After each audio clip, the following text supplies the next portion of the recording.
niveau d'abord de la gestion de la question de la prime d'incitation. Ensuite, au niveau de la violation des libertés syndicales. Nous lui avons fait comprendre l'inaction de la ministre d'État par rapport à cette question, où depuis le 28 novembre, un délai de 3 mois lui a été donné pour que le comité d'experts qu'elle avait décidé de mettre en place travaille, pour que ces recommandations-là soient prises par le comité consultatif, pour que ce comité-là puisse faire des propositions au gouvernement. De ce côté-là, rien n'a été fait.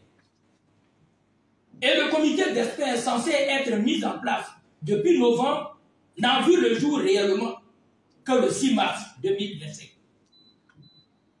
Et c'est ce que nous avons qualifié d'inaction du moins. Vous connaissez, concernant la liberté syndicale et les abus, les multiples violations. Après la première grève, vous avez assisté aux sanctions multiformes et inappropriées faites à vos leaders syndicaux, dont 26 qui ont observé 3 jours de grève ont perdu tout leur salaire du mois.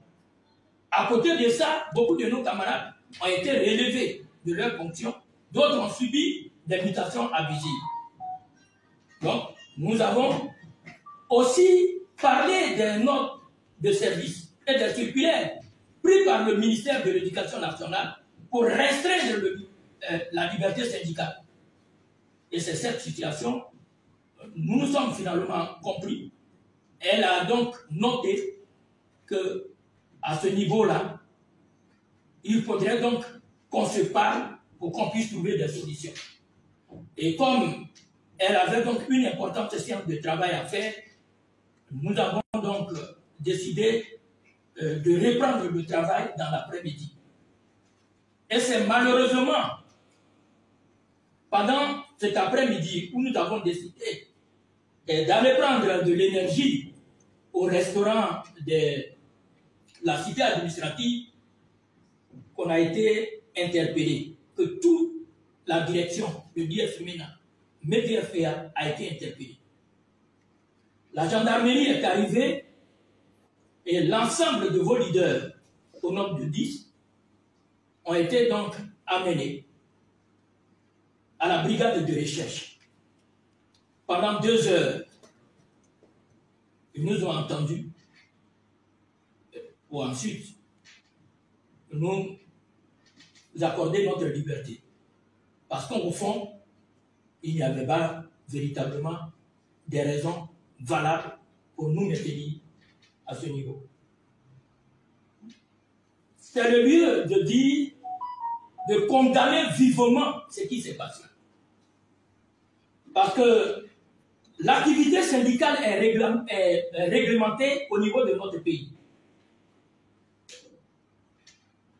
La loi fondamentale, c'est la Constitution, le Code du travail, les conventions que notre pays a ratifiées, promeuvent la liberté syndicale.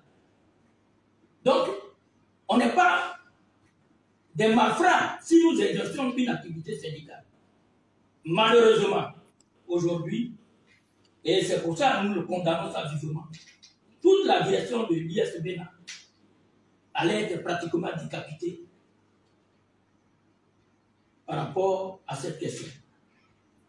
Mais sur cette question, notre libération, nous voulons saluer notre ministre de tutelle, Marie Toukoné, qui, aussitôt ayant appris la nouvelle, pendant le conseil de gouvernement, a réagi pour envoyer donc des émissaires pour que nous soyons libérés.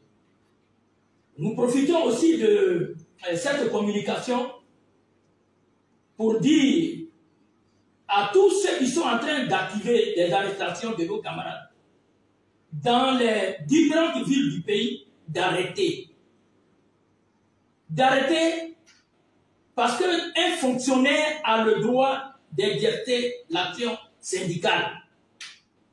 D'exercer parce que ce sont des abus. Camarades, vous qui êtes encore dans ces genres de difficultés, nous voudrions vous exprimer notre compassion. Nous voudrions vous féliciter, vous encourager à garder courage. Vous savez, dans la vie, il faut aborder les difficultés avec courage, témérité, pour qu'on puisse avancer.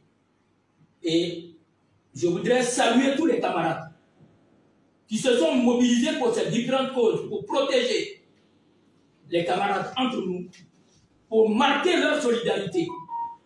Parce que cette action que nous sommes en train de mener est une action essentielle pour l'enseignant dans notre pays. Ceci étant, je voudrais donc revenir sur la libération et la condamnation de notre ami Assi Bugari, qui avait été arrêté, enlevé du moins, depuis le 3 avril dernier. Malheureusement, la direction de l'IS-MENA, qui devait être présente à ses côtés, pour les questions que je viens d'énumérer, cette direction n'a pas pu être à ses côtés. Et il nous est revenu qu'il a pris une sanction de 24 mois. Mais je pense qu'un appel sera fait. Et pendant ce temps, nous avions nous aussi commis un avocat. Et donc, on va donc se mettre à côté de lui pour mettre en marche la solidarité pour que notre camarade puisse retrouver donc sa liberté. En ce qui concerne donc le point de la situation du suivi de notre mouvement aujourd'hui, je voulais dire, encore féliciter l'enseignement général, secondaire général, technique et professionnel, avec 99,66% qui ont frôlé pratiquement les 100%. Féliciter les enseignants du préscolaire et du primaire, avec un taux de près de 85-56%. Nos amis des CAPOP et des APFC, avec 84,81%. Camarades, par cette mobilisation exemplaire, vous donnez de l'espoir aux enseignants du Côte d'Ivoire. Et je voudrais donc vous dire que la lutte continue. La grève est maintenue. Nous sommes en train de discuter. Nous sommes en train de discuter.